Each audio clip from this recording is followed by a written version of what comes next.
scandale de Betterham, j'apprends sur un forum de discussion qu'une proposition de loi contenant la levée de la prescription pour les pédocriminels avait été rejetée par l'Assemblée nationale la semaine dernière. Mon sang ne fait qu'un tour et je fonce sur le site de l'Assemblée nationale pour vérifier. Et malheureusement, c'est vrai. Et là, je ne comprends pas. Malgré les recommandations de la Ciivise, malgré le scandale et l'émoi provoqué par l'affaire Betterham, cette proposition est rejetée. J'ai donc récupéré les comptes rendus sur le site de l'Assemblée nationale et les vidéos, et nous allons regarder ensemble pour essayer de comprendre ce rejet. Tout d'abord, quel était le texte déposé par Aurore Berger en décembre dernier ?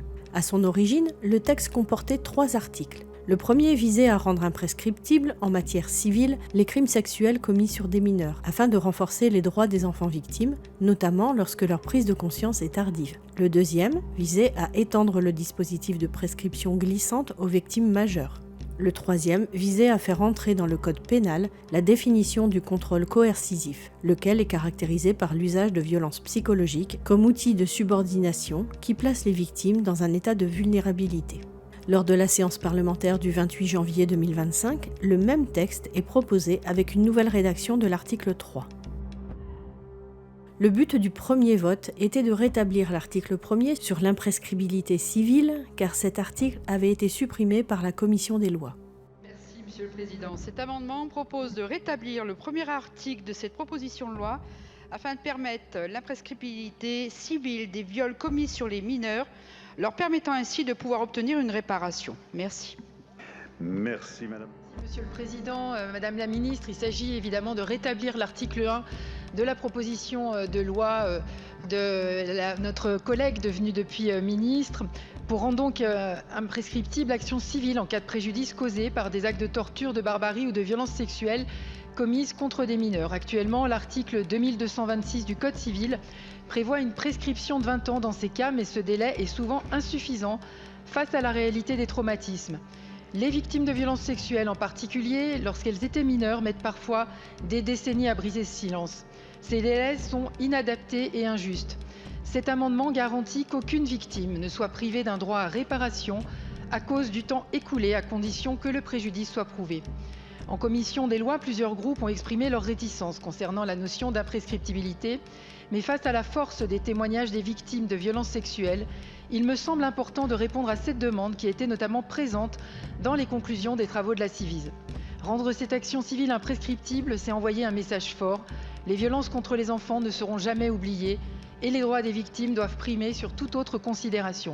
C'est pourquoi je vous invite à adopter cet amendement. Je vous remercie. Monsieur Mazzori. Oui, tout à fait, pour les mêmes motifs que mes deux collègues présentent, Monsieur le Président, avec les mêmes motivations également philosophiques et psychologiques pour les victimes. Nous défendons en effet le retour de l'article 1er. Cet amendement du groupe Ensemble pour la République vise lui aussi à rétablir l'article 1 de la proposition de loi afin de rendre imprescriptibles les actions en responsabilité pour les dommages corporels causés par des actes de torture, de barbarie ou de violences sexuelles commises contre des mineurs. Ce rétablissement répond à une attente forte des victimes et de leurs familles pour lesquelles le temps nécessaire à la reconstruction et à la prise de parole ne saurait être un obstacle à la justice. L'imprescriptibilité est une mesure essentielle pour permettre aux victimes, souvent confrontées à l'amnésie traumatique ou à la difficulté de dénoncer leurs agresseurs, d'obtenir réparation et reconnaissance. En garantissant que la justice puisse s'exercer sans limite de temps, nous envoyons un message fort. La société ne tolérera jamais ces crimes et restera aux côtés des victimes aussi longtemps qu'il le faudra. Cet amendement s'inscrit dans la continuité des engagements pris ces dernières années pour lutter contre les violences sexuelles et réaffirme notre détermination à renforcer la protection des plus vulnérables. Je vous remercie. Merci Monsieur le Président. Même amendement que mes collègues. L'objectif c'est de réintroduire l'imprescriptibilité civile. Il me semble inacceptable et impensable qu'on puisse dire aujourd'hui à des victimes « vous arrivez trop tard ». Je pense inimaginable qu'on accepte qu'il y ait un délai couperet, qu'après des années, après la réflexion, quand elles sont prêtes à parler, la justice ne soit plus en capacité de les entendre et de les reconnaître comme victimes. Je vous en prie. Mon amendement vise également à rétablir l'article 1er qui prévoit de rendre imprescriptibles les actes commis sur des mineurs en cas de violence sexuelle ou agression. Merci. Madame Madame Melchior. Merci Monsieur le Président. Moi aussi, je souhaite défendre cet amendement qui vise à rétablir l'article 1er de la proposition de loi. Je suis en effet convaincue que nous avons le devoir de dire aux enfants victimes de crimes sexuels « Non, il n'est pas trop tard. Il n'est pas trop tard pour que vous puissiez enfin être reconnus comme victimes. Il n'est pas trop tard pour que vous obteniez enfin réparation. » Votre avis est favorable. Madame la Ministre, votre avis sur ces amendements identiques? Merci Monsieur le Président, Madame la rapporteure, Mesdames et Messieurs les députés. J'en profitais pour répondre à quelques arguments et questions aussi qui ont été posées pendant la discussion générale. Évidemment, j'aurai un avis favorable sur l'ensemble de ces amendements. D'abord sur la question de l'avis du Conseil d'État. J'ai déposé cette proposition de loi en tant que députée. Je crois que toutes celles et ceux ici qui parfois ont déposé des propositions de loi savent que quand on a une opportunité de déposer un texte et de le voir inscrit en tant que député, on saisit cette opportunité. Et si je puis me permettre, ce d'autant plus dans l'incertitude politique qui peut-être existe dans le moment présent que nous vivons. Néanmoins, j'entends que sur tous les bancs, vous attendez qu'une loi cadre puisse exister aussi. Je vous propose d'écrire à l'ensemble des présidents de groupe pour que chacun des groupes puisse choisir et désigner 1 ou 2 représentants par groupe afin que nous puissions ensemble et en lien avec la chancellerie travailler sur l'opportunité de cette loi cadre, examiner ce qui a été conduit depuis 10 ou 15 ans et qui mériterait peut-être d'être revu, d'être corrigé, d'être renforcé et peut-être les éléments qui manquent. Je crois que c'est dans cette optique que nous pouvons réussir à travailler évidemment et collectivement et je l'espère dans un esprit en effet de consensus. En tout cas, j'entends beaucoup d'orateurs qui, même si parfois ils ont des désaccords, qui souhaitent que nous avancions. Mais j'en viens au désaccord peut-être sur cet article 1er. Et notamment sur une question qui revient souvent, qui est la question « Est-ce que oui ou non nous donnons de faux espoirs aux victimes ?» Je crois que la réponse la plus simple est d'entendre les victimes. Parce qu'elles-mêmes nous disent qu'elles préfèrent avoir peut-être de faux espoirs qu'aucun espoir. Et qu'aujourd'hui, ce que la justice leur dit, c'est qu'à partir du moment où enfin elles sortent de l'état de sidération, de honte, de culpabilité, de cette innocence qui leur a été retirée, on leur dit, nous collectivement, puisque si nous ne changeons pas la loi, nous leur dirons collectivement encore ce soir, c'est trop tard. Il fallait vous réveiller plus tôt, il fallait parler plus tôt. Et je reprends l'argumentation de notre collègue Émilie Bonivard. Ne nous plaçons pas du côté de l'institution judiciaire, plaçons-nous du côté des victimes. C'est pour les victimes que ce texte existe. C'est pour la réparation dont elles ont besoin que ce texte existe. Ce texte, ce n'est pas un sujet de politique, de victoire politique. S'il est adopté, ce sera grâce à l'ensemble des membres de cette Assemblée. Mais s'il ne l'est pas, imaginez le message qui serait envoyé à ces milliers de victimes qui ont eu le courage de témoigner, qui ont eu le courage de dire, qui ont eu le courage de révéler. On continuera à leur dire ce soir, c'est trop tard. Il fallait parler plus tôt.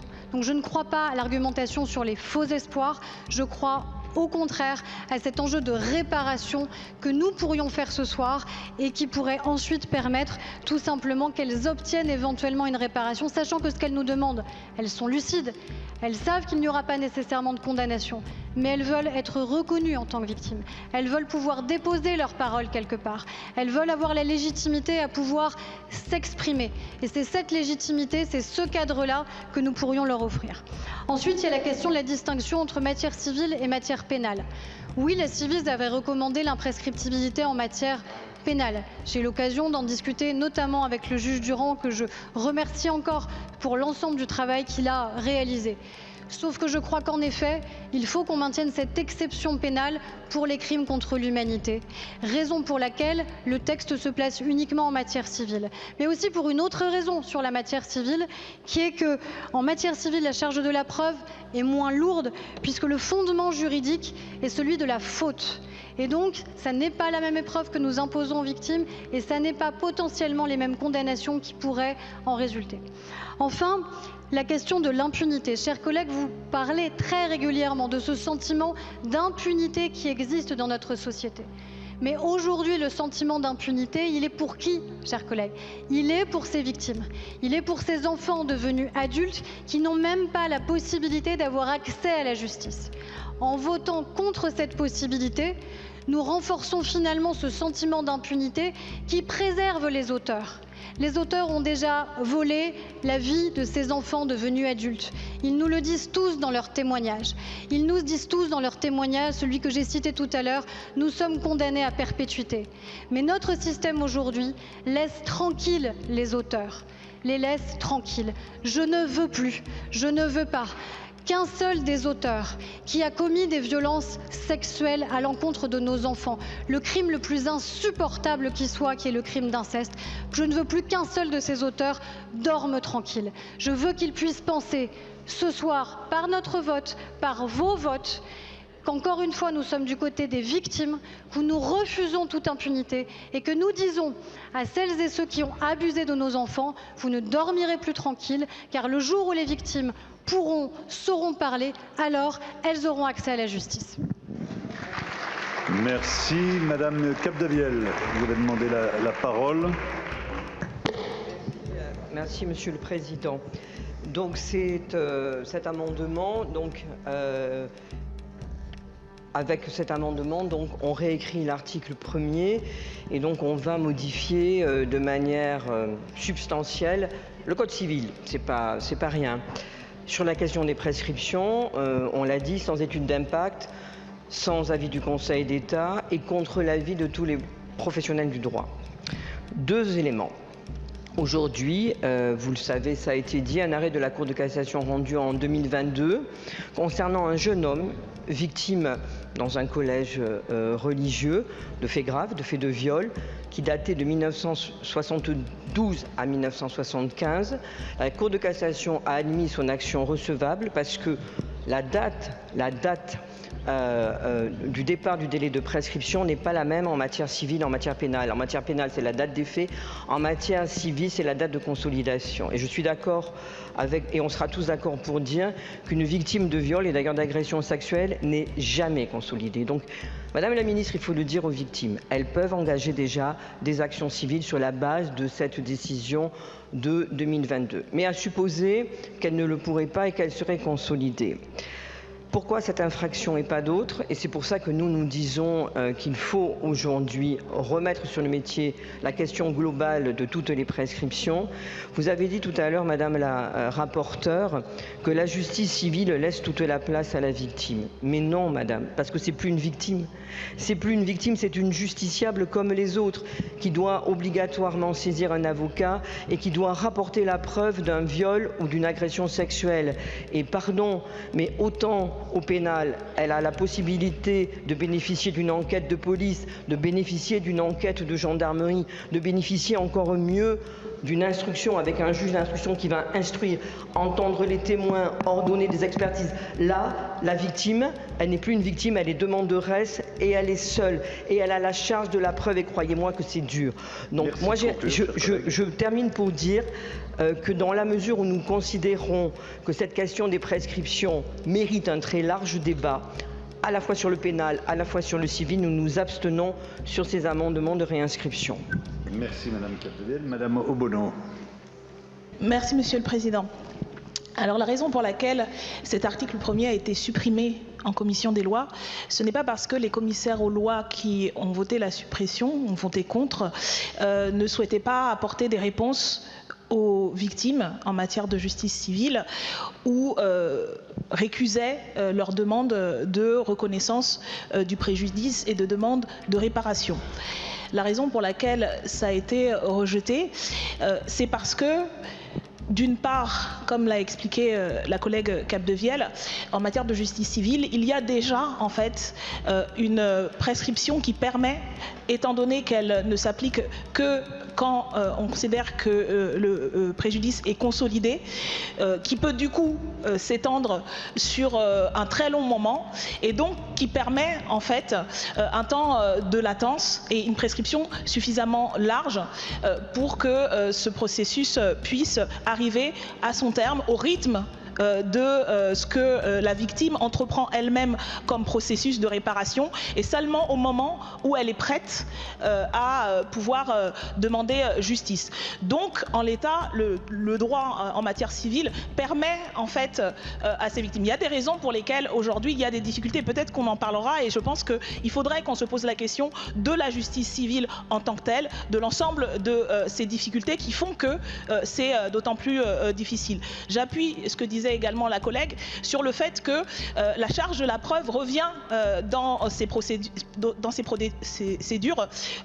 au justifiable, et elle est plus difficile d'une certaine manière à avoir. Et donc, en l'état, la réintroduction en l'état de cet article, de notre point de vue, ne répond pas à l'intention qui est posée, et peut même comporter un certain nombre de problématiques, raison pour laquelle nous le resoumettons, puisque la ministre a indiqué qu'elle s'adresserait à la présidence de l'Assemblée. Saisir la présidente de l'Assemblée, même sur une proposition de loi, afin que le texte puisse être soumis à l'avis du Conseil d'État, aurait été, de notre point de vue, une meilleure procédure, et que si nous devons nous poser ces questions-là, il faut que ce travail ait lieu, et donc la présidence de l'Assemblée a la possibilité de préparer ce travail dans de meilleures conditions que ce n'est le cas aujourd'hui, et dans les délais très contraints que nous avons dans lesquels nous avons dû avoir ce débat. Je vous remercie, Madame Regol. Merci Monsieur le Président. La question de l'imprescriptibilité fracture depuis de nombreuses années, et les mouvements féministes et les collectifs, associations qui militent pour qu'on ait des outils pour lutter contre les violeurs, les personnes qui perpétuent des incestes, etc. C'est pas nouveau. Et ce vote va nous permettre de départager. Il est juste dommage que, après tous les éléments juridiques rappelés par ma collègue Capdevielle, nous n'ayons pas eu plus de temps. C'est un débat profond, ancré, ancien, qui ne repose pas sur rien. Vous l'avez dit, Madame la Ministre, il y a des victimes qui préfèrent être déçues plutôt que de ne pas avoir de possibilité d'avoir recours à la justice. Mais il y a autant de réalités que de victimes. Il y a aussi des victimes pour qui cette prescription a un effet déclencheur. Il y a des personnes pour qui cette idée que bientôt ce ne sera plus possible les prend tellement à la gorge que ce qu'elles pensaient impossible jusque-là devient à ce moment-là une nécessité.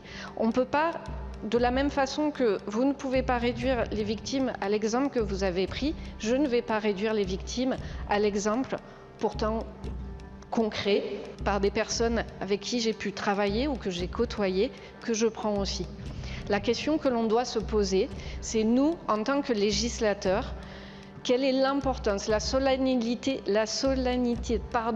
qu'il y a dans ce vote, et comment est-ce qu'on peut au mieux répondre à cette question cruciale, sachant que l'imprescriptibilité de fait existe déjà pour les mineurs et pour un certain nombre de cas. Ce que nous allons modifier dans la loi, si nous réinstaurons cet article 1, a des conséquences importantes, j'ai même envie de dire capitales, et c'est bien de ça dont nous devons parler. Merci Madame Regol. Je vais donc mettre aux voix ces amendements identiques. Qui est pour?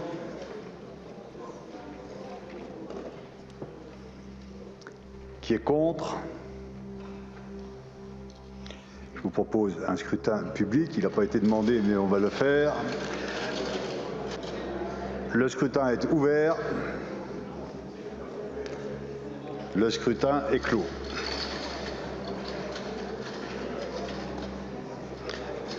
Résultat du scrutin, votant 162, exprimé 149, majorité 75, pour 62, contre 87. L'Assemblée nationale n'a pas adopté.